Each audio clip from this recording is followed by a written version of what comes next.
ဒေါ်မွန်တို့ရဲ့အိမ်ကွင်း Signal Iduna Park မှာတော့ဥရောပရဲ့ညချမ်းတစ်ခုဟာပရိသတ်တွေအတွက်အမတ်တရားတွေနဲ့ပြည့်နှက်သွားခဲ့ပါပြီ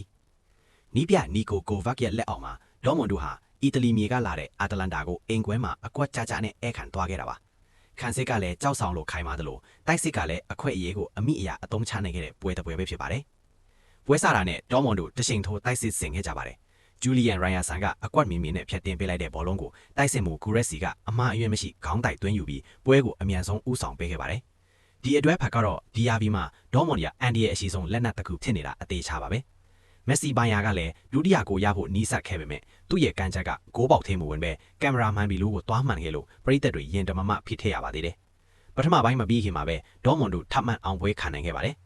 ဖိလစ်နမ်ချာရဲ့လှပရဲ့ဖန်တီးမှုကတဆင့်ဂူရက်စီစီဘောလုံးရောက်သွားပြီးဂူရက်စီကလည်းအတ္တမကြည့်ပဲမက်ဆီဘိုင်ယာစီပြန်ချပေးခဲ့တာပါ။ဘိုင်ယာကလည်းအေးအေးဆေးဆေးပဲဂိုးပေါက်ထဲကန်သွဲလိုက်ပြီးဒီဟာဒီသူ့ရဲ့ပထမဆုံးချန်ပီယံလိကိုရယူနိုင်ခဲ့ပါတယ်။အရင်ပွဲဒီမှာဂျူဗင်တက်စ်လို့အင်တာမီလန်တို့လိုအီတလီကလပ်တွေကိုရှုံးနိမ့်ခဲ့တဲ့ဒေါ်မွန်တို့ဟာဒီပွဲမှာတော့ခန်စစ်ကိုအသေးချပြင်ဆင်လာခဲ့ပါတယ်။အာတလန်တာတိုက်စစ်မှုခရစ်စတိုဗစ်ရဲ့ကန်ချက်အချို့ကဂိုးသမားကိုဘယ်အတွက်တော့တာမန်လေးချင်ကန်စင်းတလောက်ပဲရှိခဲ့တာပါ။ဒီနိုင်ပွဲကြောင့်ဒေါ်မွန်တို့ဟာအီတလီဂျင်းစာကိုခြေဖြတ်နိုင်ပြီးနှစ်ဂိုးမရှိဆိုတဲ့ရလဒ်အတွက်ဘာဂါမိုမီမှာကစားရမယ့်ဒုတိယအကြော့အတွက်အားသာချက်အပြည့်အဝရရှိသွားခဲ့ပါပြီ။အသင်းကောင်းဆောင်ဂျူလီယန်ဘရန့်ရဲ့အဝေးကန်ချက်သာဂိုးဝင်ခဲ့ရင်ဒီထက်ပိုပြတ်သားတဲ့ရလဒ်ထွက်ပေါ်လာမှာဖြစ်ပေမဲ့အခုရလဒ်ကတင်16သိန်းအဆင့်တက်လန်းဖို့ခိုင်မာတဲ့အုတ်မြစ်တစ်ခုဖြစ်နေပါပြီ။